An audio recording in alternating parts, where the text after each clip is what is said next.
Good morning from Grand Island. I am here with a woman I've known for a long time. I like to call her my friend, and her name is Mari McNeil, and she lives in a beautiful piece of property on Grand Island. And we've got a lot to get to, so I'm going to turn the camera around and start right away. Good morning, Mari. Good morning. Thank you for allowing us to come to your gardens sure. today.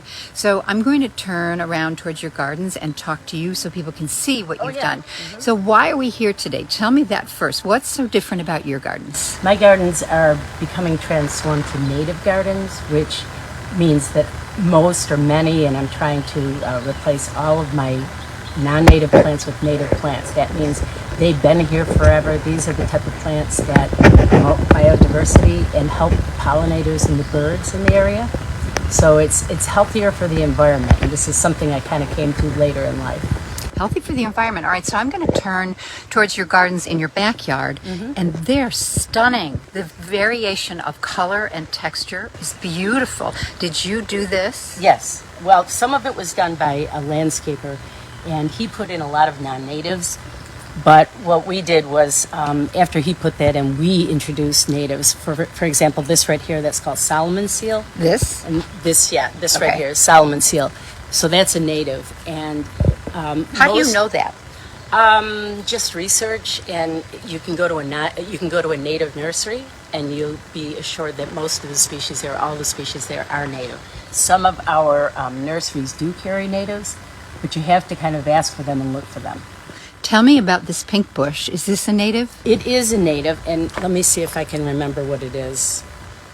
I know. Yeah, that's one of the few that is native. And I bet this was beautiful when it's Oh, at the the end little of it. tiny pink flowers were absolutely adorable. I'm just going to get a little closer so people can really see. Yeah, it's I've a never little seen out this of- before. Yeah, and the landscaper put that in, and he didn't tell me that was native. I was pleased to find out. I can tell you in a little Yeah, that's fine. So, but the shrubs, they're non-native. non-native. Yeah. Okay, got it. Most of the stuff is non-native. You know, it's disappointing, but they're beautiful. They are look beautiful. nice. But the natives is what I think that's Harry Beard's. Where? Right This there. Yep. way down here. Mm-hmm. Does it flower? Yes, it does. And in the front garden, it does flower. Right there is called Prairie Smoke, and that is a native. And if you see right here, I think this is Kind of why like a the daisy first leaf. year they've smoked the fuzz on the top. Pretty. So this one's liking this location. A little bit of shade. It's shaded by the whatever those. I don't have a lot of shade here. Right.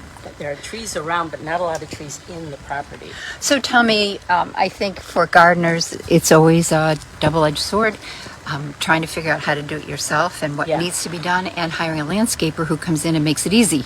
So tell me a little bit, and let's walk to your outside front gardens. Tell me about your landscaper. Was it hard to find someone who would do native? Well, when I put this all in, when we moved in 7 years ago, I just wasn't familiar enough with natives to know that there are landscapers that will do natives. The English gardener, for example, he does natives. Okay. So, but we didn't use him because I didn't know that much about natives until I got here, and now I'm, educating myself. This garden right here is almost all natives, and I've got all the. Oh wow, how pretty. Right here is the comfrey.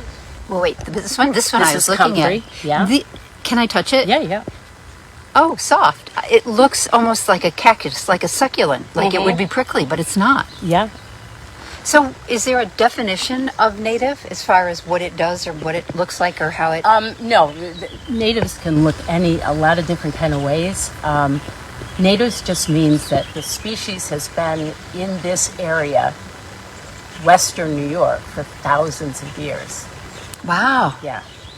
So, if you look here, giant New York ironweed. So this is very, very native. And It looks like it's got a blossom coming. Yes or no? yes, And I come this think side. so. Yeah, up here it looks like. It also looks Give like you a there's a look. lot of insects on it. Is And that an that's a good issue? thing. No. So you don't care. I don't care because it means, if you see holes in the leaves, it means that they are using it as a nutrient. But like this one. But it ruins your garden. wouldn't say that it ruins my garden. Like if you grow so many native plants, and yes, the insects are going to eat some of these, what it's doing is promoting biodiversity. So it's a healthier environment for the pollinators who give us food. People forget. You kill off the pollinators, you don't have food. So if my insects eat my plants, I'm okay with that because the pollinators are benefiting. Wow, I never thought of it that way. What is this? And I know it's probably not native. I believe it's called Indian paintbrush So or fun. fire stick. Yeah, it is fun. But not native. Non-native, yeah. The ones that are labeled are native. So tell me the story as we walk. Is this the total, or are we walking over there We're as well? walking over. Okay, so tell me, as I'll stay close to you so people can hear you, the story about when your landscaper came in and you asked him for native plants. How did that go over? He was negative about it, and he said, "Well, only if you don't want pretty plants." And I was like, "Well, I do want pretty plants." So he did a mix of native and non-natives, which was fine at the time. But I kind of wished I had held my ground and say I really just want natives, or primarily natives. So now you're learning how to do it yourself. Yes, I have learned how to do it myself. So this is the same one we saw in the back that's already flowered. Yeah, this one isn't as happy here. I might have to move it. Can you wait? I gotta take a drink. My mouth is so dry. Sure. And this is what a gardener does. They use the hose. And this is why I love Mari. All right. So, a lot of this is non-native. All this pretty shrubbery. I'm gonna leave it for now. But this whole entire yard that you see here, which is called a monoculture. Grass is a monoculture. And we take from the English their idea of what a house lawn should look like, which is all green, all lawn. People feed their lawn, they use pesticides on their lawn. It does not help the environment. Monoculture means it's only one thing, it's grass. Whereas if you have a diverse culture, which is what we're coming up on, you're bringing in all sorts of species of plants that benefit all the insects and benefit all the birds. This I put in a month ago, so it's not much to look at, but you'll see they're all different. Purple coneflower and Indian grass, and what's that one there? Garden thorax, dense blazing star. Yeah, that's got beautiful purple flowers. So it's a misnomer that native plants are ugly. What they are is they're wild. If you place them in the right way and you think about their placement, it can just be a beautiful meadow. And this is what I intend for this entire giant lawn. I want to put Dave out of a job. Really? For the Dave's mowing. your husband. Yes, I want him to not have to mow this entire thing. And I want this entire thing to be covered like a meadow with grasses and purple cone flowers and goldenrod. I just want a riot of color on my front lawn. Tiny bit of lawn near the front, just to whatever, to set back the house. But this is my, and with natives, you plant them, they might not do that well this year. Like the purple coneflower, that looks like it's limping along. But next year it'll come up and it'll just be lush. Is native interchangeable with perennial? No, I would say pretty much all natives are perennial, but it is not synonymous. Native means that it comes from this area. Yet the benefit also of natives is they once you've established them, they don't need much care. They don't need a lot of water, so they save on resources. Now think of this entire lawn. If it's all natives, we don't have to mow it. That's all the gas that you're not putting into the environment, and it's all the we don't have to water this once it's established. Because it loves our soil, it loves our conditions, it thrives. What does the town have to say? Usually there's some kind of ordinance. Well, I have not run into that yet, and let me tell you, there's a lot of instances of houses that are falling down around here that people are complaining about and nothing happens. So I'm assuming that this is going to be fine because it's going to be beautiful. It's just going to be like a meadow. And why, Mari? I mean, I hear all the environmental, ecological.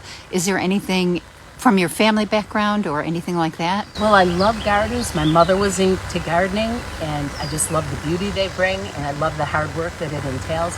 But really, for me, the main thing is the environment. We are losing species we're losing bird species by the day. And As you say that, I'm listening to the birds all around us singing and flying they're around. loving it around here. Yeah. So for me to do this, it means me making a statement that I believe that the environment is important.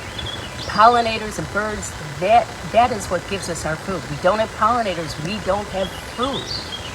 And it's hard to think about that, but when you're thinking in a nursery and you're just picking up a flower because it's pretty, these are flowers and plants that are going to benefit pollinators directly. Insects and birds that benefit our environment. Okay, Mari. So while I show people one more time your native gardens, Yep. we have 2 questions to grow on at the end of our Garden Western New York's, and I'm going to ask you to answer them for us. The first one is, what 3 plants, if you could only plant 3, would you plant? And obviously they're going to be native. One is going to be the milkweed, which I have a lot in the back. But milkweed is the thing that attracts monarch butterflies, Oh, wow. and so that's beautiful. The other would be coneflower. It's an easy, beautiful native plant. This is right here, the purple coneflower. And you can collect those seeds in the fall. Yes, you can.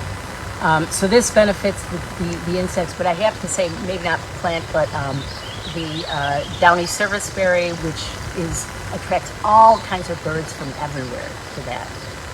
Did I say 3? Yes, that was 3. Oh, okay. Let me ask you a quick question. If you want to do this and you know nothing about it, and you're listening to this today, how do you start? Who do you go to? Who will help you? Well, you could go to English Gardener, and then I'm thinking of my friend Kathy Contrino out in Alden. Do you know Kathy Contrino? I don't. We'll put the link to her Sure. nursery. She is all natives. Okay. The other thing, Grand Island Nature Alliance, which I'm a part of, they put on seminars.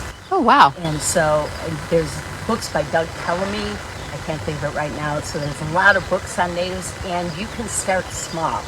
I mean, I started with 1 plant in that garden over there, and from there now I've got probably over 100. Wow. Yeah. All right. Best advice for a gardener? Start small and learn from your mistakes. Accept the fact that you're gonna make mistakes. Gardening is a trial and error kind of thing, and forgive yourself and move on. And just start with a little small plot and see how that goes. Mari McNeil, this has been such a treat, and thank you for teaching us so much about the importance of gardening. It's not just about how it looks or how it smells. It's about taking care of our world, our environment. So thank you for that. You're welcome. It was my pleasure. All right. Talk soon, everybody.